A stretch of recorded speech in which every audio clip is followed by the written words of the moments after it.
باللہ من الشیطان الرجیم بسم اللہ الرحمن الرحیم تبصرۃ المتعلمین میں ہم پڑھ رہے ہیں کتاب الصلاۃ، اور کتاب الصلاۃ کا الباب السابع، یہ تو آخری باب ہے کہ اس کے بعد بھی کوئی باب ہے؟ اس کے بعد آخری ہے۔ چلیے الباب السابع، صحیح ہے، 7واں باب۔ ہم لوگ اس کے 6 باب پڑھ چکے ہیں، 7واں باب ہے فی صلاۃ الخوف، یعنی نماز خوف۔ اب اس سے کوئی یہ نہ سمجھے کہ کوئی الگ سے کوئی واجب ہے، بلکہ وہی یومیہ نمازیں جب حالت خوف میں پڑھی جائیں تو انہیں کیا کہا جائے گا؟ صلاۃ الخوف کہا۔ یہ جو نماز ہے کربلا میں جو امام حسین علیہ السلام نے پڑھی تھی، وہ نماز کیا تھی؟ نماز خوف تھی۔ عالم جنگ میں جو نماز پڑھی جائے گی وہ نماز خوف ہوگی۔ اس کی خاصیت یہ ہے کہ یہ نماز چاہے سفر میں ہو یا حضر میں، دونوں حالتوں میں قصر ہوتی ہے۔ مثال کے طور پر فرقان کانودر کا رہنے والا ہے اور فرقان جنگ کر رہے ہو، یہ جنگ چاہے کانودر سے 1 کلومیٹر دور ہو رہی ہو چاہے 50 کلومیٹر دور، 50 کلومیٹر ہو رہی ہے دور تب تو ویسے ہی قصر ہے۔ کہا اگر گھر میں ہی جنگ ہو رہی ہے تب بھی کیا ہوگی؟ نماز قصر ہوگی۔ اسی لیے کہا وَهِيَ مَقْصُورَةٌ، مقصورتن سے مراد کیا ہے؟ یعنی یہ نماز کیا ہے؟ قصر ہے۔ مقصور یعنی قصر، جو نماز قصر ہو جائے وہ کیا ہو کہلائے گی؟ مقصور۔ اس میں مفعول کے وزن پہ ہے نا۔ وَهِيَ مَقْصُورَةٌ، اور یہ مقصور ہے سفراً وحضراً، سفر میں اور حضر میں۔ سفر سے مراد سفر ہے، حضر سے مراد اپنا وطن ہے۔ یعنی نماز خوف چاہے آپ سفر میں ہوں یا حضر میں قصر پڑھی جائے گی، جماعتاً و فرادا، چاہے اس نماز کو آپ جماعت سے پڑھیں یا فرادا پڑھیں۔ وشروطها ثلاثۃ، اس کی شرطیں کتنی ہیں؟ 3 ہیں۔ وشروطها ثلاثۃ، اس کی 3 شرطیں ہیں۔ ان یکون فی المسلمین کثرۃ، ان یکون فی المسلمین کثرۃ، کہ ان یکون فی المسلمین کثرۃ، کہ مسلمانوں میں کثرت ہو، یعنی جو فوج اسلام ہو وہ کیا رہے؟ کثیر تعداد میں ہو۔ کتنی کثیر؟ کتنی چاہیے؟ کہہ رہے یمکنہم الافتراق قسمین، کہ ان کا 2 حصوں میں بٹنا ممکن ہو۔ یعنی پہلی شرط ان یکون فی المسلمین کثرۃ، مسلمانوں میں کیا ہو؟ اتنی کثرت ہو، یمکنہم الافتراق قسمین، کہ ان کا 2 حصوں میں بٹنا ممکن ہو۔ کیوں 2 حصوں میں بٹنا ممکن ہو؟ یقاوم کل قسم العدو، صحیح ہے، تاکہ ان میں سے ہر ایک قسم کیا کرے؟ دشمن سے مقابلہ کرے۔ یہاں پہ دیکھیں جو طریقہ اس کا ہے کہ آپ کیا کریں گے کہ 2 حصوں میں بٹ جائے گا۔ کربلا میں کیا ہوا تھا؟ جناب سعید، جناب زہیر، جناب حبیب ابن مظاہر، صحیح ہے، یا وہاں اور بھی اصحاب ہوں گے، کیا انہوں نے نماز پڑھی مولا امام حسین علیہ السلام کے پیچھے؟ نہیں پڑھی، بلکہ کچھ دفاع کر رہے تھے امام حسین علیہ السلام کا، کچھ کیا کر رہے تھے؟ حملہ کر رہے تھے۔ اور نماز کا طریقہ ہی یہی ہے۔ ظاہر ہے یہ کربلا کے لیے تعجب کی بات یوں ہے کہ چند افراد کیوں نظر آ رہے ہیں؟ اس لیے کہ نماز ظہر سے پہلے 1 گھنٹہ قبل ایک حملہ ہوا تھا جس میں ایک بار میں 50 صحابی امام حسین کے شہید ہو چکے تھے۔ ایک حملے میں جو بہت قریب سے کیا گیا تھا تیروں کے ذریعے سے. تو ایسے میں تعداد اب کتنی بچی ہوگی کہ وہ 2 حصوں میں بٹتے اور باقاعدہ نماز ہوتی. صحیح ہے. تو دفاع کرنے والے نام جو ملتے ہیں ہمیں محدود ملتے ہیں. صحیح. حملہ کرنے والے نام محدود ملتے ہیں، باقی کس میں ہیں؟ نماز پڑھنے والوں میں ہیں. تو 2 حصوں میں بٹیں گے، اس لیے کہ کیا کریں گے کہ ہر آدمی کیا کرے، آدھا اگر آدھے لوگ نماز پڑھ رہے ہیں تو آدھے کیا کرتے رہیں؟ جنگ کرتے رہیں. اور اس کا طریقہ دیکھیں، ابھی آگے آئے گا کہ جیسے امام، سوچیے کہ امام حسین کتنی دیر کھڑے رہے ہوں گے، اندازہ لگائیے. طریقہ کیا ہے جنگ کا، نماز کا؟ کہ آپ کو نماز پڑھنا ہے اور امام نماز پڑھا کے جیسے 1 رکعت پڑھ لی، آپ نے جو پیچھے نماز پڑھ رہے ہیں وہ امام کے ساتھ 1 رکعت پڑھیں گے. امام جب دوسری کے رکوع میں آئیں گے تو امام رکوع میں رہیں گے، وہ لوگ جلدی سے کھڑے ہو کے اب تشہد و سلام پڑھ کے، چونکہ نماز تو قصر ہے، اس نماز کو تمام کر کے چلے جائیں گے. اور امام کہاں انتظار کرتے رہیں گے؟ رکوع میں. اب جو لوگ نماز پڑھ رہے تھے یہ نماز مکمل کر کے جائیں گے، ان کی جگہ لیں گے جو لوگ لڑ رہے تھے. اب جو لڑ رہے ہیں وہ آئیں گے نماز پڑھنے کے لیے، وہ امام کو رکوع میں شامل ہو جائیں گے.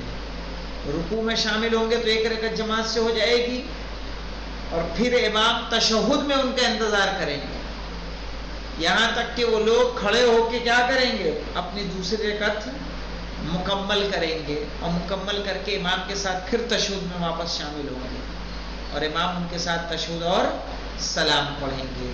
اس طرح سے نماز خوف ادا کی جائے گی. اب یہ سوچئے کہ سعید و زہیر ابن خیم نے کتنی جان ساری دکھائی کہ جو اتنی دیر تک کھڑے رہے ہوں گے کہ جہاں کچھ لوگ جائیں جنگ، نماز پڑھ کے جنگ کرنے کے لیے، کچھ لوگ آئیں اور نمازیوں کی جگہ لیں جو لوگ جنگ کر رہے تھے. تو وقت درکار ہے کہ نہیں سب میں؟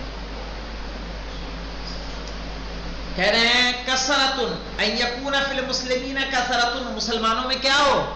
کثرت ہو. یمکنہم الافتراق، کہ ان کا جدا ہونا کیا ہے؟ ممکن ہو. قسمین، کتنے قسموں میں؟ 2 قسموں میں. یقاوم کل قسم العدو، کہ یقاوم کل قسم، کہ جنگ کرے ہر قسم، کس سے؟ دشمن سے. عدو یعنی دشمن. اب دوسری شرط کیا ہے؟ وَأَن يَكُونَ فِي الْعُدُوِّ كَثْرَةٌ، یہ تو پہلی شرط تھی کہ دشمن بھی زیادہ ہوں. کیسے؟ کتنے زیادہ ہوں؟ يَحْصُلُ مَعَهَا الْخَوْفُ، اتنے زیادہ ہوں جس سے آپ کو کیا ہو جائے؟ خوف ہو جائے. تو مجھے بتائیے کربلا میں جو کم سے کم تعداد بتائی جاتی ہے یزیدی لشکر کی کتنی ہے؟ 30,000. 30,000 بھی 72 یا 100 کچھ کے مقابلے میں زیادہ ہیں یا نہیں زیادہ ہیں؟ زیادہ ہیں. يَحْصُلُ مَعَهَا الْخَوْفُ، یہ کم سے کم تعداد ہے، یہ کم سے کم تعداد بتائی گئی ہے، ورنہ 2 لاکھ تک کی تعداد ہے یزیدی لشکر کی. اور یہ میں نے پڑھا ہے باقاعدہ، ایک تو کہ جو شہید ہوئے تھے ان کے 8,000 یا 1 لاکھ سے زیادہ، اس لیے کہ جب سر بھیجا گیا تو ابن زیاد کی طرف سے یہ آیا کہ تم جلدی سے کربلا کے میدان سے نکلو وہاں سے سب کو لے کے. تو اس نے کہا کہ ابھی ہمارے پشتے دفن نہیں ہوئے، بہت زیادہ ہیں، یہ 1 لاکھ سے اوپر تھے جو یزیدی فوج کے قتل ہوئے تھے. تو انہوں نے بعد میں کیا کیا؟ حکم آیا کہ صرف اور صرف رؤسا کو، جو سردار ہیں ان کو دفن کرو. تو انہوں نے صرف سرداروں کو دفن کیا اور چلے گئے. اس لیے کہ سب کو دفن کرتے تو پھر وہ دفن بھی اتنی آسانی سے نہ ہوتے، کئی دن ان کو درکار تھے کہ وہ کربلا ہی میں باقی رہتے. تو ان یکون فی العدو کثرت، کہ دشمن میں کیا ہونا چاہیے؟ کثرت. یحصل معها الخوف، معها سے مراد کیا ہے؟ یعنی مع الکثرہ، کہ اس کثرت سے کیا ہو؟ خوف واقع ہو. وَأَن يَكُونَ الْعُدُوُّ فِي خِلَافِ جِهَةِ الْقِبْلَةِ، دشمن کہاں ہو؟ قبلے کی جہت کے مخالف جہت میں ہو. جیسے قبلہ کس جانب ہے؟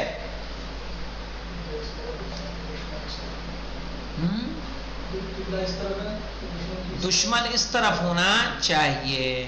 صحیح ہے. قبلہ جیسے پچھم میں ہے تو دشمن کدھر ہونا چاہیے؟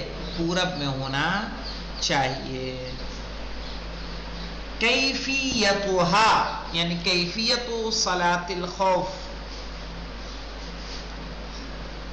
دیکھتے ہیں مولانا کیا ہے. ان یصلی الامام بالاولی.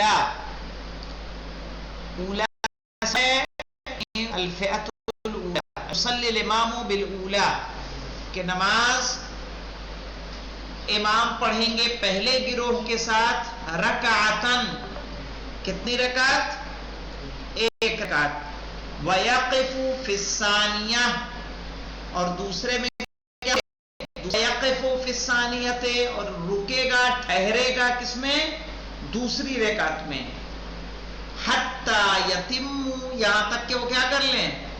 مکمل کر لیں. وَيُسَلِّمُ اور سلام پڑھ لیں.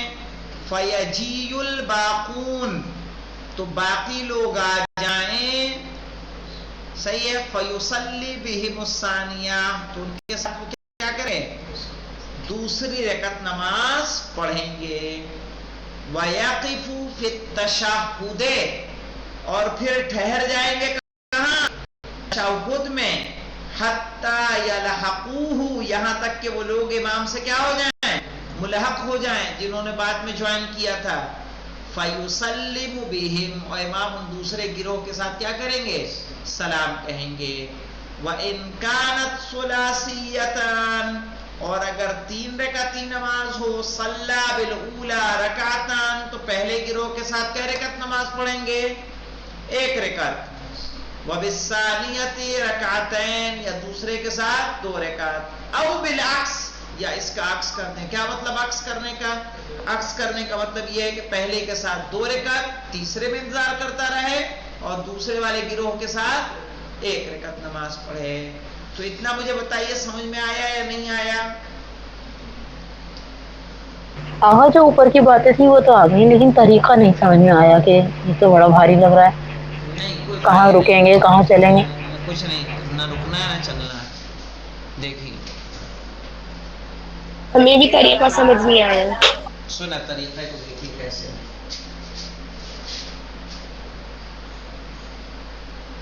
یہ امام صحیح. یہ کیا ہے؟ امام نماز پڑھا رہے ہیں. اب ان کے پیچھے کچھ لوگ نماز پڑھ رہے ہیں. اب یہ نماز پڑھ رہے ہیں. یہاں پہ کچھ لوگ کیا کر رہے ہیں؟ دفاع کر رہے ہیں. صحیح ہے. یہ لوگ دفاع کر رہے ہیں کچھ افراد. یہاں کچھ لوگ جنگ کر رہے ہیں. امام کیا کریں گے؟ ان کے ساتھ پڑھیں گے 1 رکعت. 1 رکعت پوری. دوسری رکعت کا قنوت بھی پڑھیں گے اور پڑھنے کے بعد کیا کریں گے؟ رکوع میں جائیں گے. رکوع میں کیا کریں گے؟ اب سبحان اللہ کی تکرار کرتے رہیں گے. اب جو لوگ رکوع میں امام کے ساتھ پہلا گروپ ہے یہ والا, یہ کیا کرے گا؟ کھڑا ہو جائے گا. امام رہیں گے رکوع میں ایسے, رکوع کی حالت میں رہیں گے. دوسرا گروہ کھڑا ہو جائے گا, کھڑے ہو کے تشہد سلام پڑھ کے اپنی نماز کو مکمل کر لے گا. اب یہ لوگ چلے جائیں گے یہاں اور یہ لوگ آ جائیں گے یہاں. یہ یہاں آئیں گے. امام کو کہاں پا لیا انہوں نے؟ امام ابھی رکوع میں انتظار کرتے رہیں گے. اور یہ رکوع میں اب امام کی تو دوسری ہے, ان کی کیا ہے؟ پہلی. تو امام کے ساتھ رکوع میں ان کی 1 رکعت ہو جائے گی. امام کھڑے ہوں گے, 2 سجدے کر کے تشہد میں آ جائیں گے. اب ان کی تو پہلی ہے, ان کو تشہد پڑھنا نہیں ہے. امام تشہد میں اب رکے رہیں گے, انتظار کریں گے. صحیح ہے. اور وہ لوگ کھڑے ہو جائیں گے. یہ جو دوسرا گروپ آیا تھا اب یہ کھڑا ہو جائے گا. کھڑے ہو کے اپنی دوسری رکعت پڑھے گا. دوسری رکعت پڑھ کے پھر امام کو کہاں پالے گا؟ تشہد میں پالے گا. تشہد میں. اور امام ان کے ساتھ پھر سلام پڑھ کے نماز کو تمام کریں گے. تمام کریں گے. آیا سمجھ میں؟ گئے. نہیں آیا؟ سکینہ جی آغا کچھ آیا تو ہے. ہمیں تو ٹوٹلی سمجھ آ گیا. نہیں تو دیکھیے جماعت جیسے ہوتی ہے کوئی کبھی بھی یعنی رکوع میں جڑ سکتا ہے، سمجھ رہے مسئلہ یہ ہے۔ جی آقا ہم تو پڑھتے تھے جماعت سے۔ ہاں تو جماعت سے جب آپ پڑھتی تھیں تو جو ابتدا کرتا ہے جماعت وہ سمجھ جائے گا آسان۔ اس میں آپ کو کیا مشکل نظر آ رہا ہے بتائیے؟ آقا جو پہلے والوں کی نماز تھی چلیے ہو گئی، اب دوسرے والے جب آئے تو امام دوسری رکعت کے رکوع میں تھے رکوع میں تو تھے ان تو کی پہلی ہوئی۔ ان کی پہلی ہوئی، آپ آگے 2 سجدے کر کے پہلی ہو گئی، امام کی دوسری ہے تو امام تشہد کے لیے بیٹھ جائیں گے، جی اور وہ لوگ کیا کریں گے، وہ واپس کھڑے ہو جائیں گے، کھڑا ہو کے الحمد پڑھیں گے، سورے پڑھیں گے، اور کیا کریں گے، قنوت پڑھیں گے، قنوت قنوت پڑھیں گے، پڑھ کے رکوع پڑھیں گے، رکوع کر کے کھڑے ہو کے سجدے میں آئیں گے، اور 2 سجدے کر کے امام کے ساتھ تشہد میں شامل ہو جائیں گے، شامل ہوں گے، اور امام تشہد اور سلام پڑھ کے نماز کو مکمل کریں گے۔ اس طرح تمام سے کر ان دیں کی گے۔ پوری نماز کیا ہو جائے گی، جماعت سے ہو جائے گی۔ جی آقا ٹھیک۔ اور ایک نماز آئے گی یہاں پہ شدت خوف۔ شدت خوف کس کو کہتے ہیں؟ جب جنگ ہو رہی ہو، صحیح ہے، جنگ رکنے کا نام نہ لے رہی ہو، موقع ہی نہ مل رہا ہو کہ آپ باقاعدہ جماعت کر سکیں، تو کہا گھوڑے ہی پہ نماز پڑھ لیں گے اشارے کے ساتھ، اشارے سے نماز پڑھیں گے۔ کیسے؟ مثلا کہا اور زیادہ خوف ہے، مثلا ہے کہ پتہ چلا سجدہ کیا کچھ کیا تو اوپر سے پیچھے سے حملہ کر دیا کسی نے، کہا 1 مرتبہ تسبیحات 4 پڑھ لے، 1 رکعت اس کی ہو جائے گی، کچھ اور کرنے کی ضرورت نہیں ہے۔ صحیح، کل انشاءاللہ پھر اس کی کیفیت کو پڑھ کے اس کے باقی مسائل کو لیں گے۔ والحمدللہ العالمین۔